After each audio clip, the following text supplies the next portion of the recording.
Trainwreck announcing his brand new project and calling out Twitch heavily while he does it, that being a website known as Kick.com. If you have an issue with Eddie, an owner of Stake, being invested, then don't stream on Kick. Do not view streams on Kick. My take, this website will probably in 6 months either disappear or be flooded with gambling streamers or live vicariously through people who are losing all of their fake money because all of it's sponsored anyway. Hi everybody, this video is a public service announcement and consider it a helpful warning because I've never seen a streaming platform with quite so many flags as we're seeing with Kick.com. A brief summary, Kick.com and Trainwrecks made some insane announcements for their streaming platform, including giving 95% of sub revenue to the creators, or their kicks, which is like their version of bits. 100% of the revenue goes to the streamers. This is unprecedented. It sounds great. It sounds too good to be true because it probably is. So let's jump into it. Streamers, December is upon us and it's about time that we don our stream apparel. And VBI, who's the sponsor of this video, makes it easier and cheaper to jollify, which is a word, by the way, your stream. The VBI has the nicest list of holiday designs, from overlays to alerts, transitions, emotes, badges. They even have an ice bits animation for all of your holiday cheers.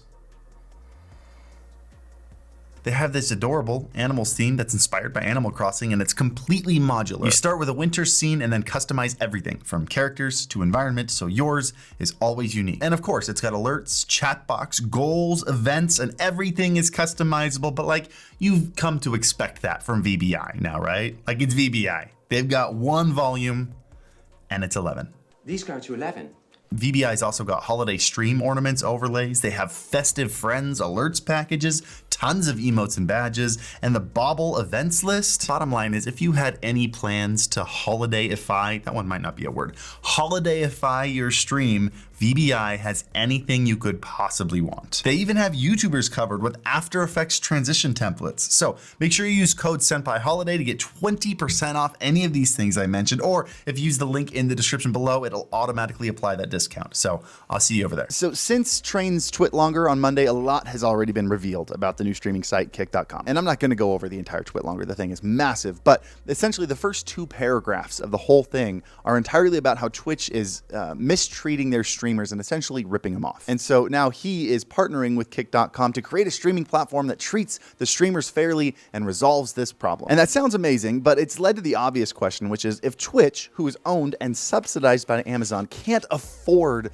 to pay 50% to the streamer and still be profitable, how is this brand new platform, Kick, going to pay 95% and still be profitable? It turns out there's an answer. It was left out of the twit longer. So Kick.com is actually owned by Stake, which is the online gambling website that's been sponsoring massive streamers like Train and Aiden Ross. Problem is, the gambling website was banned from Twitch back in September. And there's something you need to understand. As someone who grew up in Nevada, someone who grew up around slot machines, you need to know how much money casinos make. Like, Nevada doesn't have income tax because gamblers cover that cost. Both Train and Aiden talked about how much they made from being sponsored by Stake. Aiden talked about making $2 million a month, and Train talked about making over $22 million a month. I've been paid $360 million for 16 months of gambling. And this is why it answers the question earlier, how it can be profitable. In order for Stake to justify paying Trainwrecks $22 million a month, it means that his gambling, his exposure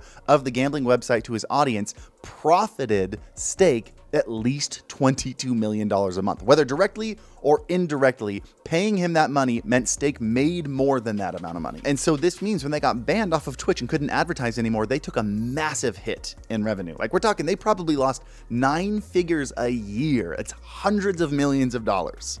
So what was their response to this? Step 1, make a complete ripoff of Twitch.tv. You call it Kick.com. And I mean, just look at the 2 side by side. They are basically the same website. I actually think they may have copied and pasted some of the source code. Step 2, pay one of the largest and most influential streamers on Twitch to push your website. And step 3, weaponize the current frustration that streamers have with Twitch and their revenue sharing models by offering them 95%. So there's the first set of bad news. That whole 2 paragraphs about how Twitch is not taking care of their streamers, and Kick.com and Train want to fix the problem and they want to take care of those streamers again. It's all a lie. That has nothing to do with why they're making Kick.com. Kick.com is 100% an advertising platform for Stake. That's all it is. It's a giant billboard. Stake knows they will make so much money off of advertising their gambling on Kick.com that they're willing to eat the cost of the sub revenue. They're willing to eat the cost of the web hosting, which is super expensive. And this is super important. You need to understand what this is going to lead to. How does this affect the platform? It means that Stake makes all their money off of gambling viewers, and they lose money on everything else. Every time someone streams gaming, they lose money. Every time someone streams just chatting, they lose money, which means their goal will be to maximize how many people are watching Stake.com gambling and minimize the amount of people watching anything else. So you can expect to see the top gambling streamers boosted to the top of the directory, shoved in your face, and anybody else completely suppressed. I believe that is an inevitability of this website, and I think it's foolish to think otherwise. And on top of that, you're going to see these top gambling streamers like Trainwrecks and Aiden Ross. You're going to see them subsidized. You're going to see them sponsored by Stake, which brings us to probably the largest problem. For every person walking out of a casino that has made money, there are 100 other people walking out of a casino that have lost part or all of their life savings, or dozens of slickers walking out of casinos having lost other people's life savings. The entire gambling industry is built on the foundation of enticing you with a potential reward and then rigging the system to guarantee that you lose it. When streamers are paid to gamble, they're not gambling, because they're guaranteed to win. That's not what gambling is. They're essentially being paid to have fun and play a game that's zero risk and all reward. And then you are meant to watch that and say, oh, I want in on that too. I want to have that fun.